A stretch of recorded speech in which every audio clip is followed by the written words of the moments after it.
Your pitches are so boring, your prospects are so flatlining with lack of interest when you talk about your process.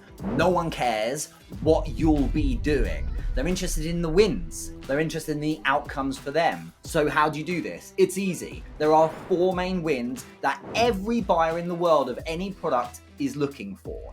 4 main ones. Sometimes all will feature, sometimes just one. Number 1, look good. You don't buy an iPhone for the chipset or the screen resolution. You buy it because it looks good. It makes you look successful. Number 2, save time. Convenience. You don't coach a team for someone because, it might help them get better at sales. You do it so that they don't have to do it. It saves them time. You do not think hard enough about the amount of time people are saving by working with you. You really should, because it makes a huge impact on their bottom line. Number 3, are you saving them money? By you being there, sure, they're investing, they're actually saving so much more money because the expert's on hand to help. And number 4, crucial of course as well, is are you making them money? By you helping upskill people or give them a service or software or app that makes all the difference, suddenly now they feel like they can win because they've got the tools to do so, and that is realized in the bottom line. The 4 wins are crucial. Even subconsciously,